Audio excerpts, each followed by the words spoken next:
Hello friends, welcome to my channel. Today I'll be showing you how to apply different cutting formulas, okay? And some of these formulas are not new, I know, and you can learn something new from this. So they are standard, these formulas are standard. Most time they are mostly standard, okay? There are not two ways about it. They are just, all you need to do is just for you to memorize them and then get them just to help you ease your cutting and drafting, okay? So I'll start with the shoulder slope, front shoulder slope. So the standard measurement for front shoulder slope is 1.5. You know, when you are drafting, the front is always 1.5 while the back is 1 inch. Okay, so this is my 1.5 and this is my 1 inch. So this is my shoulder slope here, right here. So from my shoulder, this is my shoulder, and then I'll measure 1.5 for the front, 1.5 from this part, and if this is the front. Right, for the back it will be 1 inch, okay? So that is just it about the shoulder slope, right? So the second one will be our chest line. So the chest line is also the bust line. So this is my chest line here. So to get this chest line or bust line, as the case may be, all you need to do is to, that's your bust divided by 6 plus 1.5.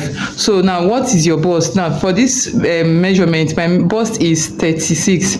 So 36 divided by 6 plus 1.5. So what I have is 7.5. So for me to get this line here, this line where I'm going to put my bust measurement, I will need to divide my bust by 6 plus 1.5. Okay, so what I have, I'll normally use my back shoulder slope. So this is my front shoulder slope. I want to come down, I want to mark my bust line. So what I need to do is just to come up ½ inch. So from here to here will be ½ inch. So I'll place my tape here. I'll measure my 7.5 from here and then to my bust line.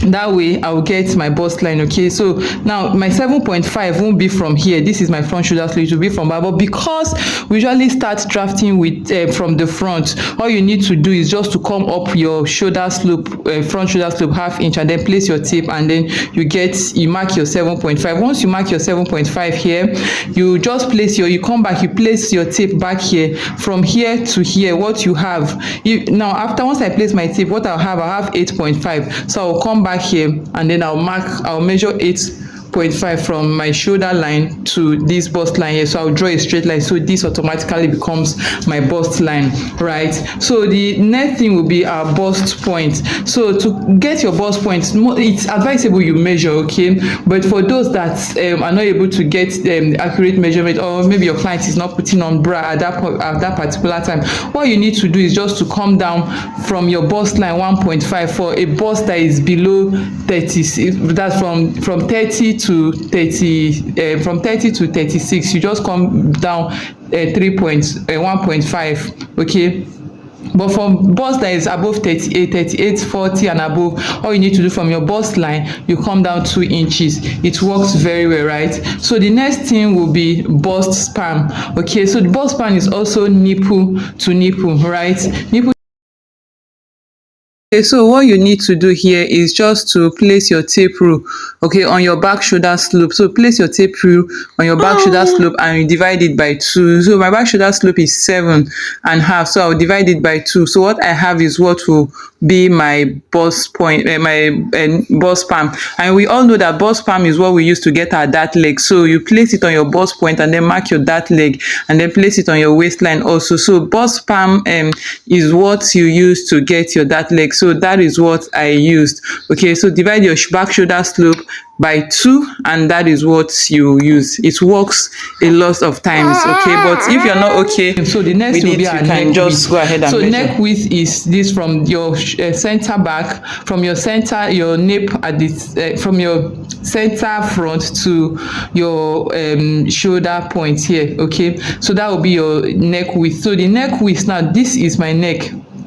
So this is the width and this is the depth, okay? So to get this width, you know the front is the same, the depth and the width is the same. So to get the width, because the front and the back width is the same, it's just the depth that is different between. What you need to do is to use your bust. You can see that with that is why you need to get your bust. Your bust measurement should be accurate. Once you get accurate bust measurement, it will be easy for you to get other parts of other measurement parts if you don't have them. Okay, so now we'll be using our bust again. So the neck width will be bust divided by 8 divided by 2 plus 1. Okay, so now my bust is 36. I'll divide it by 8 and then I'll divide it by 2 again, then I'll add 1 plus 1. What I have is 3.25. okay, so most time the standard we use is 3, but you know that that 3 doesn't go for people that are bigger, people that are very busted. You have people that are fat. So if you want to get the accurate neck width without coming in on the neckline, like if you're doing a high neck and you want it to fit perfectly,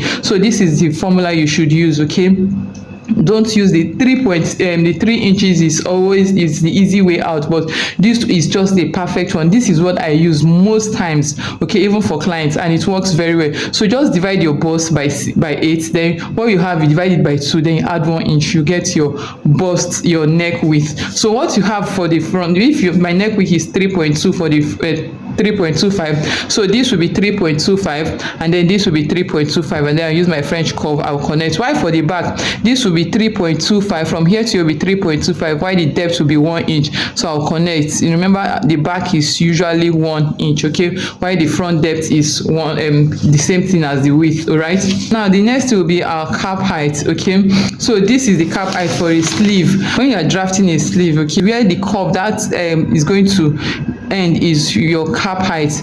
Okay, so the line you're going to place your measurement is your cap height. So what you need to do is to your bust, you divide your bust by 12 plus 1 inch.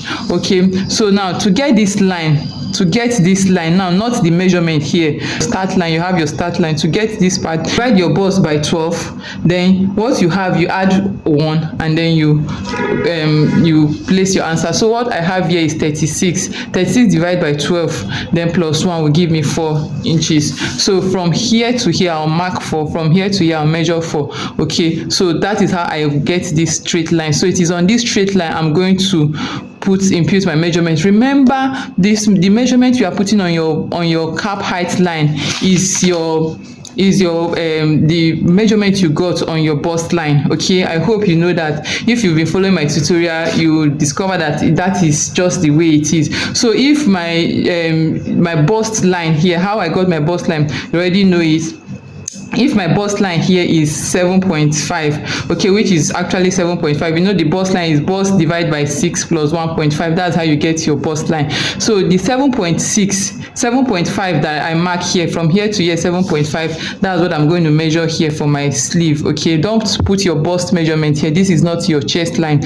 Okay, is to get your bust line. You are imputing your bust line measurement on this line here. You're imputing your bust line measurement on your cap height line. So you measure it here. I already have a tutorial on how to draft a basic sleeve. Okay, so maybe I will drop the link so that we can easily understand it. Okay, so that is it about the cap height. So after that, now the next thing is flare. Now we all know that flare is we can use peplon and the rest. Okay, so now the standard for the radius, to get your radius for any flare, like that's 360. 360 is a full circle flare. Okay, the one that is round, like full circle, is 360-degree flare, and the standard to get your radius is 6.28. okay, 6.28, that's the standard to get your full radius, right? That's your radius for your front, your full circle flare. Now what you need to do is your waist. So you get your waist measurement divided by 6.28, and then what you have is your radius. Okay, that is what you cut out as your radius, right? So now you can decide to add 1 inch to your waistline. Okay, but to adding that 1 inch, you have excess. So even when you cut this, you still have a little excess that can go for your sleeve, right? But if you really don't mind, you still want a little, you can just add 1 inch to So after cutting the full circle flame, that's your waist divided by 6.28. That whatever you have is your radius. That's what you cut out to get your waist. Okay, accurate waist. This one works perfectly, right? So now half circle flame, that's 180 degree. So this is a full circle and this is 360. The whole of this is 360. So here that's half of the up is 180, up is 180. That makes a 360. Okay, so this 360, this 180, the measurement, that's 180 degree flame. The formula to get your radius is this 6.28, you know, is the standard. So you divide it into 2, you know, it is half of now this circle. We are not dealing with the full circle. So half of the circle is will now be 6.28 divided by 2. So what I have, this is my 6.28 divided by 2. What I have is 3.14. Now you divide your waist by this 3.14. okay, instead of 6.28 is half of it. So now I will divide my waist. My waist here is 30 divided by 3.14 will give me 9 inches, 9.5. So my radius will be 9.5. So what I'm cutting out on my waist will be 9.5. So remember this, from when you are doing this, when you are cutting, remember to add your zip allowance if you don't mind, if you actually want to. But if you don't want, you can decide to leave it and then use the little extra excess you have to serve as your zip allowance. So next will be quarter flay. So quarter flay will be 90 degree flay. Okay, so 90 degree flay will be the whole of this circle 1/4. You know, quarter is 1/4. So we have 4 parts in the circle. When you divide it, so 1, 2, 3, 4. So one of these 4 is quarter, that's 90. So we want to cut out of a full circle, we want to cut a flay that is just this part. So it will just be from here to here. Okay, so now the formula to get this thing, now this one is very easy. So what you need to do is divide your waist divide by 6.28. So you divide your waist measurement divide by this 360 degree formula, that's 6.28. Whatever you have, you multiply it by 4. Okay, so now the waist is, this is waist 30 divided by 6.28. okay, 6.28. So then times multiply by 4, the circle is 4. So what I have is 19. So what I'm cutting, my radius that I will be cutting from my waistline will be 19. So that's how I'll get my waistline. So 19 will be my radius. You just get, assuming this is my fabric, you just bring out your fabric like this. You open your fabric like this and then you measure from here to here. This is how you cut your 90 quarter flay. You measure from here to here 19. Measure from here to here 19. So you cut your 19 this way. Okay, so after measuring your 19, then you measure the length. So you can decide to measure the length from here to here. Okay, from here to here. So measure the length. So that's after measuring, this is your what? Your quarter flay. On the other hand, you can decide to add your 19 plus the length. So assuming my the length of what I want to cut is 10, so I'll add my 19 plus 10 will give me what? 29. So what I will do is to measure 29 from here to here 29, here to here. So this one is better and easier. Here to here 29. I'll measure 29 on my tape, on my fabric. So remember, your fabric is not folded, you just open it like this. Then you measure. Once you measure your 29, then you mark it out, you draw the curve lines, and then you now come back and then mark your 19 radius. So once you get your 19, you draw it out and then you cut. So once you cut this out, you have your 90 degree flay. I hope this is helpful. If you find this helpful, please subscribe. If you're watching from Facebook, like and leave a comment, like our page, like this video, and don't forget to share and give us a thumbs up. Thank you. My name is Runo.